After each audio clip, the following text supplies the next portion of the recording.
প্রতি বছরের মতো এ বছরেও সবাইকে সাথে নিয়ে একসঙ্গে সবাই মিলে ঘুরতে গেলাম বাংলা একাডেমির বইমেলায়। হ্যালো এভরিওয়ান, আসসালামু আলাইকুম। কি অবস্থা সবাই কেমন আছেন? আলহামদুলিল্লাহ, সবার দোয়া এবং আল্লাহর রহমতে আমি অনেক ভালো আছি।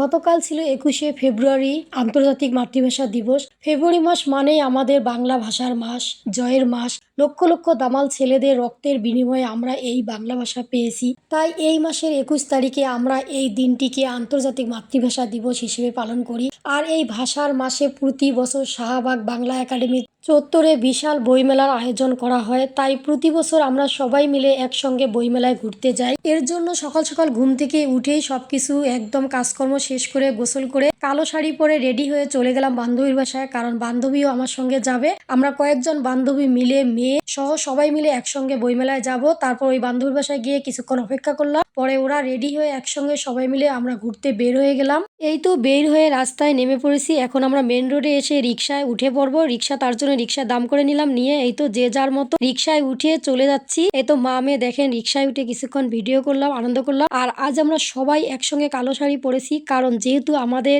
এই 21শে ফেব্রুয়ারি এই দিনটা হচ্ছে শোকের দিন, পালন করার জন্য কালো শাড়ি পরেছি। আমরা এখানে যাচ্ছি, আমরা 3 বান্ধবী আর আমার 3 বান্ধবীর 3 মেয়ে। আমার এক মেয়ে, আশাপুর এক মেয়ে, আর হচ্ছে আমার আরেক বান্ধবীর 2 মেয়ে। এই তো তারপর যেতে যেতে আমি পৌঁছে গেলাম।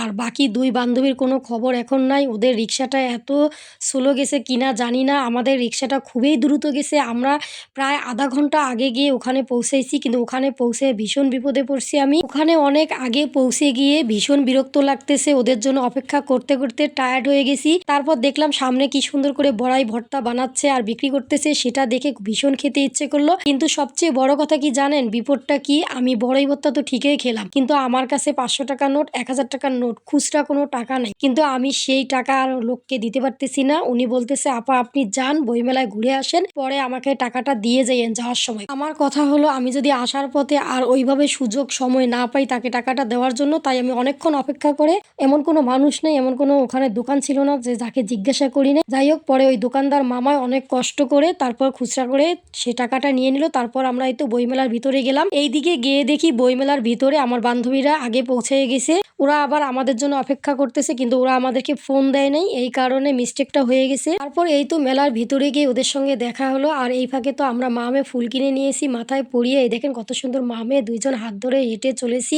আর এইদিকে বইমেলার ভিতরে তো দোকানের অভাব নেই, হাজার হাজার দোকান। এইদিকে আমি 2 বান্ধবী একে হাতে ব্রেসলেট পরিয়ে 2 জন সুন্দর করে রং ঢং করে একটু ভিডিও করে নিলাম। আস্তে আস্তে করে বইমেলার ভিতরে ঢুকতেছি আর ভিডিও ছবি সবকিছু তুলে নিচ্ছি, কারণ আমাদের কথা হচ্ছে বই পরে কিনবো, আগে ছবি ভিডিও এগুলো করে নেই, তারপরে আমরা বই কিনবো। সবার শেষে বই কিনে কিছু খেয়ে বের হব। ঠিক আমরা সেই কাজগুলো করলাম। এই যে দেখেন, আমরা একটু হাঁটি, তারপর ভিডিও করি, আবার একটু হাঁটি, আবার ছবি তুলি, যা মন চায় সব করা শেষ করে এখন আমরা বইয়ের স্টলে চলে গেলাম। এই তো এখন এক এক করে আমরা সবগুলো স্টল ঘুরে দেখবো, বই দেখবো, তারপর যে লেখকের বই পছন্দ হবে সেটাই কিনে নেব। এইভাবে আমরা অনেকগুলো স্টল দেখে, বইটই দেখে তারপর চলে গেলাম লাস্ট একটা স্টলে। এই স্টলটা থেকেই আমরা সবগুলো বই কিনেছি। এই যে দেখেন, আমরা সবাই একসঙ্গে বইগুলো খুলে দেখতেছি কোনটা বই কিনবো এবং আলোচনা করতেছি। আমি আমার মেয়েকে বলেছি, তোমার যেটা পছন্দ সেখান থেকে তুমি বই কিনো। তারপর এই তো ওর 2টা বই পছন্দ হলো, হুমায়ুন আহমেদের 2টা বইই সে কিনলো। একটা হচ্ছে হিমু রিমান্ডে আর একটা হচ্ছে উড়াল পঙ্খী। এই 2টা বই কিনে এই তো আমি দেখাই দিলাম। আমার ওই 2 বান্ধবীর মেয়ে, ওরাও কিন্তু এই হুমায়ুন আহমেদের বইয়েই কিনলো। আসলে আমি সবগুলো স্টল থেকেই ঘুরে দেখলাম, বেশিরভাগ মনে হচ্ছে হুমায়ুন আহমেদের বইয়ে বিক্রি হচ্ছে। সবাই হুমড়ি খেয়ে হুমায়ুন আহমেদের বই কিনতেছিল, যেন জায়গায় পাচ্ছিলাম। অনেকক্ষণ দাঁড়িয়ে থাকার পর কিন্তু আমরা সিরিয়ালটা পাইছি। এই যে দেখো, আমার 3 বান্ধবীর মেয়ে, ওরা বই পেয়ে তো ভীষণ খুশি, তাই বইগুলো নিয়ে ওরা ছবি তুলতেছিল, ভিডিও করতেছিল। যাই হোক, বই কেনাকাটা শেষ, সবকিছু শেষ। এখন আমরা খাবো, কারণ দুপুর পার হয়ে গেছে, 3টা বেজে গেছে, সবারই খিদা লেগে গেছে। তাই খাওয়ার জন্য আমরা চলে গেলাম এই দিয়ে খাওয়ার জায়গায়। শুধু বই কিনলে তো আর পেট ভরবে না, এইদিকে তো পেটটা চোচো করতেছে। এই তো দেখো, আমি আর আমার এক বান্ধবী, আমরা 2 জন নিলাম তেহারি, আর আমার আশা আপু ওর মেয়ে ওরা নিল চটপটি ফুচকা। যাই হোক, সবাই মিলে একসঙ্গে বসেই খেয়ে নিলাম। খাবারগুলো বেশি মজাদার ছিল না, মোটামুটি ছিল, কিন্তু কি আর করার, যেহেতু পেটে খিদা খেতেই হবে, কিছুই করার ছিল না।